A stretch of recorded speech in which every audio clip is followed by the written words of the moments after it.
Good evening. The weeks are going faster, of course, and the dark nights are getting faster. We'll soon be in winter and in the busy time, of course. That's going to be great fun. Tonight, parts. I'm not actually here, of course, so please, this is a pre-recorded video. Please leave your comments. I'm really interested in what you think. We seem to be having a bigger problem with parts all the time now. We know we're outlaying a lot of money for parts, not getting complete orders. We're also cutting cars on site. Courtesy cars are out for longer. The parts orders aren't complete. We're still waiting for parts. Everything's taking longer. Excuse me. Now, the other thing is we've got a lot of jobs where parts are, jobs are booked in. And you try to do it for the right reasons. You try and think, I'll order the parts. When they come in, it keeps the job quicker for the customer, keeps the courtesy cars out, less time, but we are the ones taking the risk. Now, I put a post out this week and a few people jumped on saying, if we're left with parts, we need to sell them. You can sell them on eBay Gum for free. But people sort of said, why are you left with parts? There's quite a few simple reasons.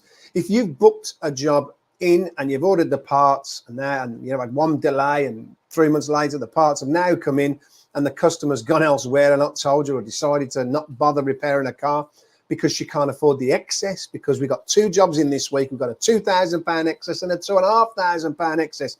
That's going to probably be our next biggest problem this winter. Anyway, please give me your comments, of course. So for me, I don't know why I do know why we tried to do it, but I don't think we should. There's most other industries, somebody comes to my house to do a job, want to do me, build me an extension or something like that. I don't know, fix me windows, or they want a deposit off you first. They want some money off you first to order the parts. Now, I believe we should be doing something similar. I really do. I think the minute that job comes in, we should be getting something from insurers to that job to pay for those parts. I really think it's time for change. The industry's changing. Parts prices are going, getting more and more and more. And with electric cars, you can have a battery tray for 30, 40 grand. Everything's getting more expensive. Why should we be outlaying that cost? And why should we be factoring invoices so we can get the money to do that? I don't think we should. I think it's time for a serious review of how our processes are done. It's because, again, over time, this is just what's happened. And I don't think we should be ordering parts anymore without, I think the insurers should be paying an interim payment for the parts. And I think it's only fair because it's their customers, they insure them. Why should we have all this burden upon us when they govern and, as we know, pay such little rates? I think that could be the least an insurer, if you're out there listening, insurers, I think it's the least you could be doing. You can have an authority from an engineer, and I think you should authorize payment for parts. Simple thing to do, massive help to the industry, and I really think it needs doing. Leave me comments, of course. Really interested to know what you guys think about that. Am I just crazy? But I do think it should be done. We seem to be the only industry that do this. And even worse, for non-fault accidents, I get it again. Yes, everybody seems to think, oh, you shouldn't have a, you should order the parts first before you start that. So it's a smaller hire. I get that. But who's the hire for? Who's the person who's paying the hire? The insurer. So again, why should we order everything in to save a smaller hire for the hire company, for the insurer? We shouldn't. Somebody should be paying, in my opinion now. This process of accident car repairs needs to change. It needs a better way to run. And I think the parts is going to be our biggest problem through this winter, over the next few years, as parts prices keep, increasing and increasing. So I'm really interested in what you guys think. Have you guys come up with any new ways that we could do business? I don't believe we should have to factor our invoices to get this money in from people, because I just think that's wrong. It's time for the insurers. It's the insurer's customer. So, and I think if I had a building claim and I had a tree fall down, which I did actually have many, many years ago, fell down and took my wall out and a couple of other things.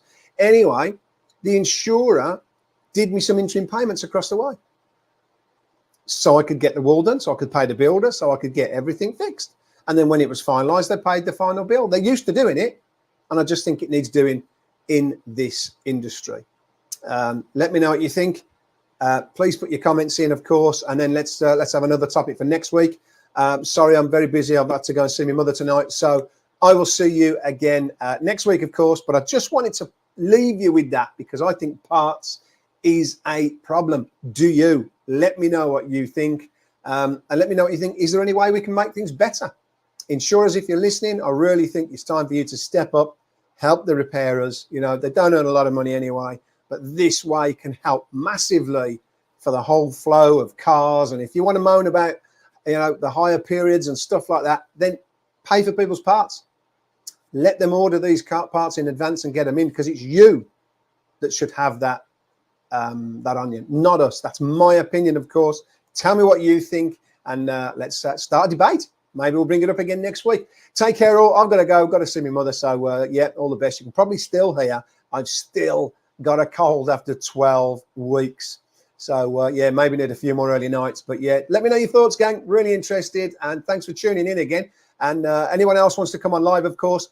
Next week, I'm probably going to either show you how the website works of Crash Clinic, because I think we need to start using that more so we can have some great conversations. So I will probably do a demo on the website next week. And if there's anyone who wants to come on the show for a chat, of course, that would be great. And I'm going to do a little piece about suppliers, because suppliers, as a repairer myself, we want to know what great things there are in our industry, what great products are, why is your product so good, all these kind of things, but there's nowhere to showcase it, to find out about it, unless we go to the odd show once a year. And if we miss that, could be 2 years. This is your time now. If you go on to Crash Clinic, you get your own wall, and you can go on the main board and all your posts will appear, all your equipment. You can do live demos, you can tell us about the products. We want to know, to be honest, and that's why that site is there. You can post away, put live videos, show us your products. We want to know how great your products are. We want to know whose is the best products. Crash Clinic, that's what it's for, to help repairers non-stop. That's all it is about, repairers. So again, suppliers, brilliant place for you guys, and a brilliant place for us to find the best deals across, best prices. And when you know a deal's on, we can know, and we might want to buy that. It's going to be a great place if it's used properly. So please try and get behind the concept. If you haven't signed up already, of course, jump on board, sign up, go over to the website and sign up. And we'll see you next Tuesday. Take care. Hope you have a busy week. And yeah, everything. Keep making money and keep coming up with ideas too. Take care. See you next week.